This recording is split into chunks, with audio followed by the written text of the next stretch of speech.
The following may contain language that is not suitable for all audiences.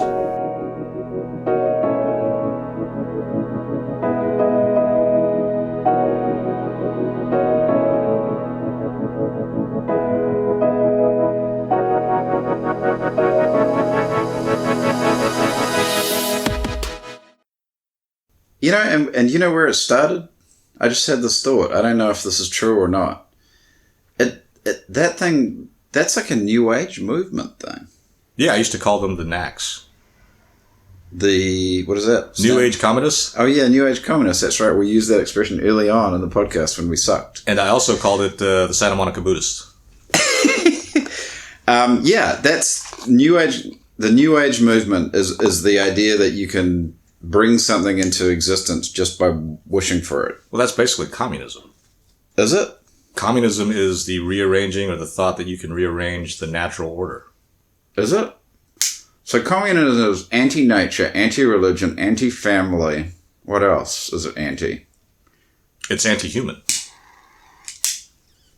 So why are so many people for it? Because it sounds good. Why don't you live under communism for a while and then see if you're for it? Well, but then the response to that is, well, that wasn't true communism. That's the whole we didn't go far enough thing. Yeah. Well, if you go far enough, I think everybody's dead. Which, you know, might not be a good thing to say. I really don't care. I'm tired of it, man. I'm so sick of it. You know, clinging on to life as if it's the end all be all is, you know, and this could be my cultural background coming up. How so? Well, my country is predominantly Buddhist. It's also very Christian. The country of my heritage, not the country of my. Are there more Buddhists or more Christians? I think even the Christians are kind of Buddhists. Yeah. The Korean culture is very rooted in Confucianist philosophy and Buddhist philosophy. I have a few books from Korean Buddhists, actually. And, you know, so from the Buddhist heritage that has gone on for hundreds of years in that land, you know, desire is the root of all suffering, right? Mm-hmm. But I don't know if I believe if you get rid of desire, you get rid of suffering. Desire definitely leads to a lot of suffering, though. Sure, so does the love of money. That would be desire. But or was that greed? Well, it's similar. Either way, but if the love of money is the root of all evil, people sit there and say, okay, so we need to get rid of money. It's not money that's the root of all evil, it's the love of it. Yeah. But the flip side of the other side of that on the Buddhist philosophy, right? It's desire that leads to suffering. So if you get rid of desire, then you'll get rid of suffering. I don't know. Maybe not. Yeah, they call it clinging. Yeah, clinging. but that's the whole thing about the belief that you can spend your way out of stuff as a country when you know you can't do it as a person. Which comes back to what you're talking about reality. Right. You know, I mean, that just doesn't make, like, when you take a step back and look at that, the way that countries operate, they operate outside of reality. Well, yeah, but for a country, it's not really. We can just print money.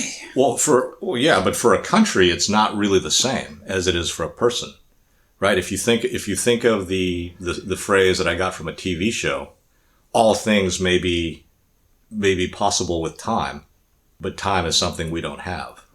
So as you know, right? So as a person, you got what? 70, almost 80 years. And probably, as you're saying, actually 40 in the middle. And yeah, you live about 70, maybe 80 years, but your effectiveness is only for about 30, maybe 40 years of that. Unless you're some fucking outlier. Right. So as a person, time is not on your side. As a country, theoretically, time may be on your side because as a country, you could theoretically go on forever. But they don't. Right, because things just kind of break down. You know, if we kept a population of even just population stability, right, where every couple has 3 children, Mm-hmm. Or every woman has, what, 2.5 kids or something like that, statistically, I think is the thing. Mm-hmm. That's like even, right? Yeah, that's zero population growth. Which is always like, I found weird. If you can, well, no, I mean, if you think about it, we're actually living examples of that. We're kind of past our sell by date, practically. Yeah. For having children. Mm-hmm. That's not to say that tomorrow either one of us can impregnate some woman, because, you know, even though we're in our late 40s, for a woman, you know, by she's in her late 40s, it's done. Right. And when I heard for some women, it's by the time they're in their late 20s. Jeez. And I was like, whoa. But no wonder there's so many dogs in my neighborhood. Yeah. So I don't mean women. I'm talking about women with dogs. Well, I think that I just want to clarify that I'm not talking about women. Okay. So yeah, so if we were in a country with zero population growth, then maybe, like, zero population growth, and we were everybody was working and contributing, then maybe. But we're not. In fact, oddly enough, the more you get, you know, as dire as it is here in terms of population growth, in Europe and in some countries in Asia, it's even worse. Yeah. Like, it's a huge problem in Japan, I know. Huge problem in Japan and Korea and Italy and all of Europe. Because, yeah, people aren't having kids. Because families fucking... Well, probably because life's too easy. Yeah. As hard as it is, as hard as life is right now, it's probably too easy. Yeah. And that leads me to a thought that we can ruminate on, with the, because on the leftist Keynesian side of things, there's this, you know, spend. We can spend our way out of anything. There's that whole thought of things are going awry in the colleges, things are going awry in the country. So what should we do about it? And the big thing, and I've kind of gotten on board with that, is get rid of the Department of Education and get rid of the subsidized loans and get rid of universal health care. Subsidized. That would lead to a whole lot of change. That would lead to a whole lot of unhappiness. Mm-hmm. But if those economic theorists are correct, if you get rid of throwing money at stuff, because think about it. Think of how much of a boom there has been in the healthcare industry. Oh, it's out of control. Ever since Affordable Care Act. The biggest transactions. If the government stops subsidizing that, then they're going to have to find a way to make their stuff more economic. Just like, and if they don't get it right, they go away. Just like colleges. Yeah. Right? I mean, I don't think there needs to be a whole host of administrators. I mean, I don't think there needs to be more administrators than there are teachers. Yeah, it's insane. So, will that solve it? I don't know. But the immediate knee-jerk reaction from the people that are against it is, you know, you're a fill in the blank, mm-hmm. and you're just trying to keep poor people down. But I think it's rather odd that 120 years ago, if you got out of high school, you probably knew a lot more than people that are going to graduate school now. So, you know, this whole idea of education being the path forward, to path up to better life, whatever, maybe. But if that is a true statement, how is it that an 8th grader at the turn of the 20th century has more knowledge than a college graduate in the 21st century? I don't know, bro. Right? I mean, that just it boggles the mind. Yeah, it does. You know, in Joseph Stalin's time, he was a pretty well educated guy, and he graduated from high school. That was it. Yeah. Yeah, I would imagine that the education in Russian high school was probably pretty good. Well, I think the education pre-communism. I think the education in any place back during those times was pretty good, but that was because only rich people got it. Yeah. But therein lies the paradox, if you will. If you make something accessible to everybody, you have to lower the standard. So, you know, thinking about it in an academic sense, no, I don't want to lower a standard. But thinking about it from a practical sense, Do I want the standard to be lowered? Well, yeah, if the standard is lowered enough to where I can be in the upper echelons, right? Mm-hmm. And that's the thing, or one of the root things. Like the root thing number one is we, and when I say we, I'm talking about 80-90% of us worship ourselves as if we were deities. And I know that covers everybody. That covers just about everybody that goes to church now. Whatever church you want to go to. There are people sitting in church somewhere in the world right now who worships himself as if he were a deity, or thinks of himself as a deity. You know, I don't know if you think this, but I know there are a lot of people that think that I am down on people, that I hate people. I think we're complete crap. That may be one way to look at it, but the way I look at it is I don't think that we're the end all be all. I don't think we're God. Mm-hmm. So with that burden taken off me, I'm just like, okay.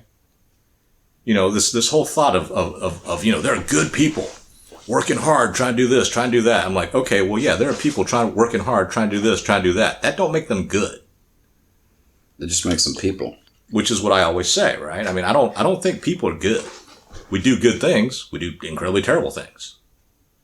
Think of people that are idolized throughout history, right? If you want to, I'll go both ways, right? For all you white supremacists out there, there's Robert E. Lee, who killed thousands and thousands of people. Robert E. Lee, Ulysses S. Grant, Sherman, all those people, those guys, Patton, killed all those people to keep the black man down.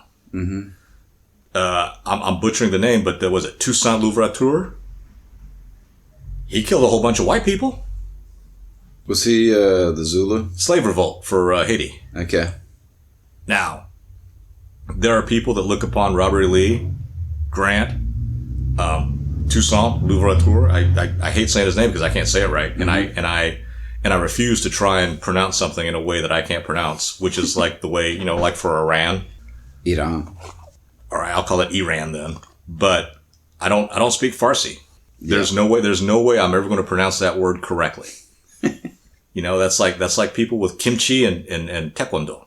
Yeah, or people trying to pronounce Maori that don't know Maori. Whatever. There's just no way.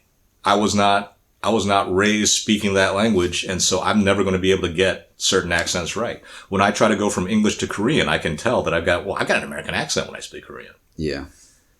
Depending on how long I've been immersed. Like, you know, when I first get into Korea, people can tell that I'm American. By about a month, they think I'm Chinese. I think you're a triad. But then by the second or third month, there's something that's just, I mean, it's good, mm-hmm. right? The pronunciation's good, but they're just like, that's just, you know, it's just kind of not quite there. But your point is that, what were we talking about? My point is that if we want to change some things, the first thing, the root of all the weirdness that's going on, especially now, mm-hmm. with the defying of reality and all that junk, mm-hmm. is we need to stop worshiping ourselves. And do you think social media amplifies it, or do you think it just hell yes. it amplifies it? Yeah. Oh, hell yes. Yeah. It amplifies it, and it encourages you to put value and stock into nothing, into something fake. Like money. Money is a fake thing. You can buy real stuff with it, but it's a fake thing. And it's a fake thing out of convenience, not out of necessity. But now, this fake thing that people have been using out of convenience have to survive, is now a necessity. So it's all, I mean, that's fucked up. Am I okay with that? I'm not against it, but you need to realize what it's for. Money's a tool. Guns are tools. Heating oil is a tool. None of those things are creating what's going on. From the non-religious believer standpoint that I represent, the reason why things are in such dire straits is because we worship ourselves as if we were God.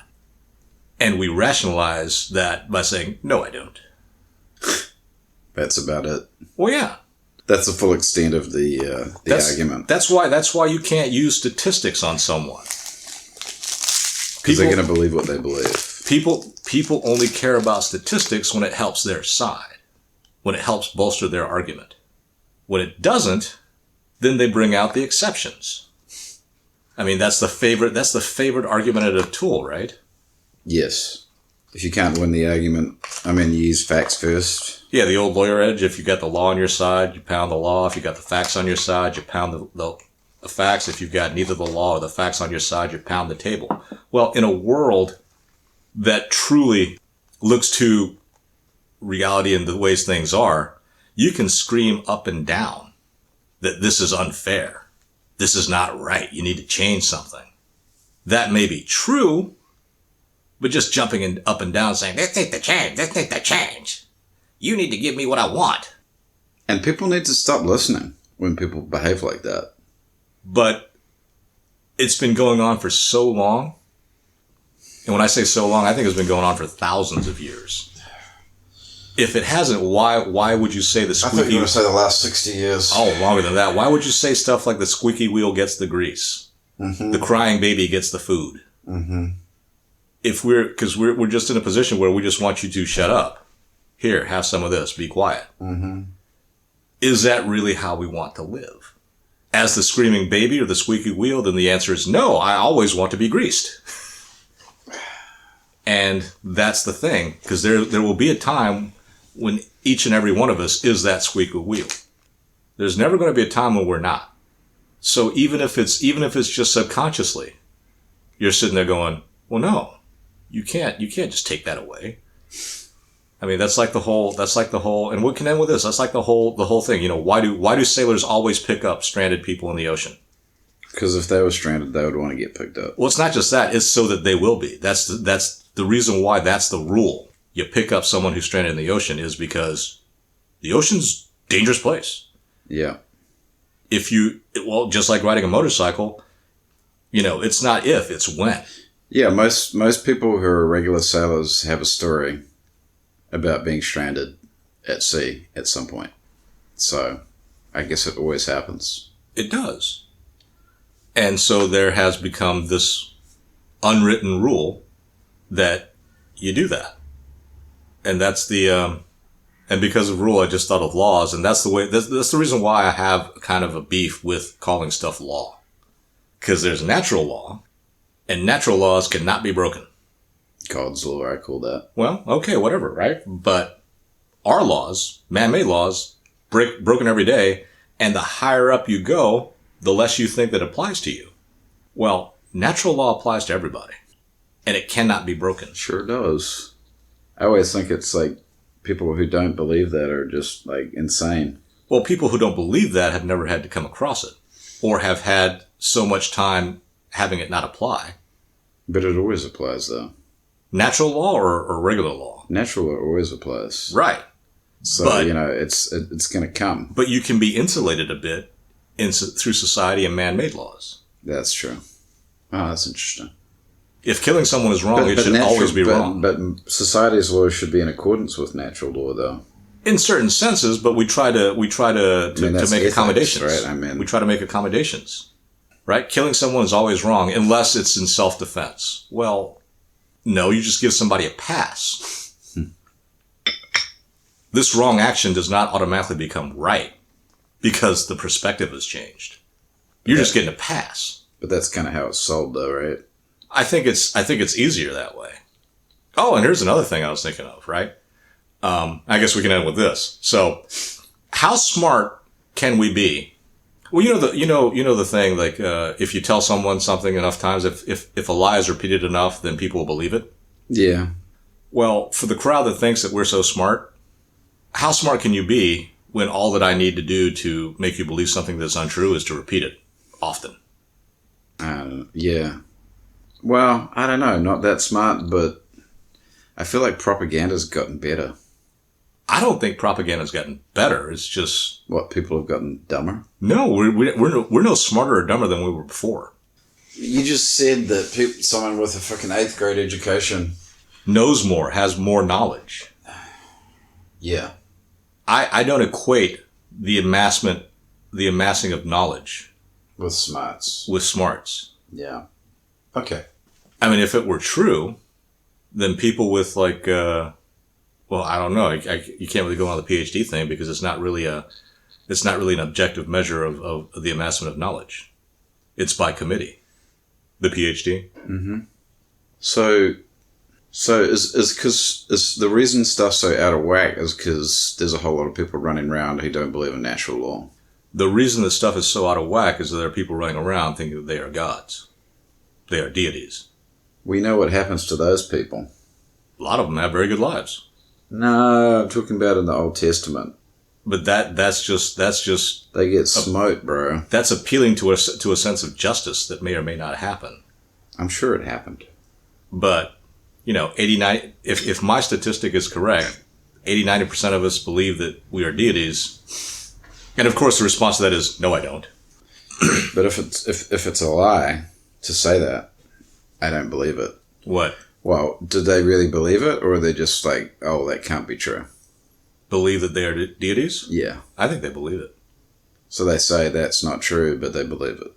They say that's not true because they don't think it's true, but it is true. Yeah, that was what I was trying to ask. Think about it. Who's the best person on earth? Me. Now, you would sit there and say to other people, you don't think that because you have low self-esteem, or you have, there are people that do better than you, but whatever, right? Mm-hmm. But that the answer to that question for everybody is the same, right? Who's the best person on earth? I am. I'm thinking that anyway. I'm not probably going to say it. Probably not, but generally the thought is I'm the best person on earth, right? Uh-huh. Well, you've already set yourself up above everybody else, regardless of whether or not you have mental issues, whether or not you have low self-esteem, whether or not you're a drug addict, whatever. Mm-hmm. You're the best person on earth. I'm the best person on earth, no matter what my personal situation is. Right. I'm the best person on earth, but somebody else makes more money than I do. Why is that? Well, that's, dumb luck, fortune, the cards are stacked against me. But you flip that around to the other person who's doing super well. I'm the best person on earth. Why is that? Well, look what I got. Yeah. This just doesn't happen to anybody. Right. I got this because I worked hard. I worked hard. I worked myself through college, or, I worked whatever, I came up with an idea that nobody else came up with, whatever. Doesn't matter who you are. You still think you're the best person on earth. And that's. But why is that, Dave? What do you mean? Why do people? Why does somebody, if your argument, if I accept your argument that there's a whole bunch of people running around who think they're God, including people in... Not necessarily God, just a deity. A deity, including people in religion, which is a hard one. But then why? It might be a survival skill. It might be necessary for survival. I don't know. So, but if it's the case, then it's always been the case then. Yeah, I think that's something that's kind of hardwired. But there must have been a time when people were closer to God and they had more of a fear of God, I would think. You mean more people, or? More people. Well, the population would have been much smaller, but more people who were in fear of the wrath of God. Well, I'm thinking, I guess I'm talking about Christians now. And in that context, when you have a fear of God, I think you're more humble. And when you're more humble, maybe you don't sit around thinking, I'm a deity. You think, well, God controls stuff. He controls what happens to me. Maybe it was a time when there was less knowledge. So more knowledge isn't necessarily good then? Well, more knowledge is never good in terms of personal satisfaction and happiness. Well, we haven't really gotten to any answers. Dude, people have been thinking about these questions for thousands of years before us, and the answer hasn't come out. I was thinking we could knock it off in an hour. Dude, if we could do that, we would float. Mm. We would actually levitate. People would be coming to us. You ever seen a guy levitate? In a movie? Yeah, I haven't seen it in person either. I've heard stories. In my dreams, I levitate. Yeah, the best kinds of dreams. Flying dreams. No, not fly. I levitate. You levitate? In my dreams, I control everything. I fly. I fly around like a bird. Dude, that's not levitation. That's gliding. Dude, are you saying that You levitate, whereas I just fly. I'm saying in my dreams, I control everything. Wow. I've been reading books on that, on lucid dreaming, and I still can't control shit in my dreams. I've had dreams where, like, things were looking like they were very dire for me, and I just flip it, and it turns, it's like scenes out of Inception or Gattaca, things just change. So you're a lucid dreamer then? If that's what that means. And you've never had any training, you suck. How do you train for that? There's books on lucid, you can train, People have dedicated their whole lives to being able to have a lucid dream and control what they do in their dreams. Just so you know.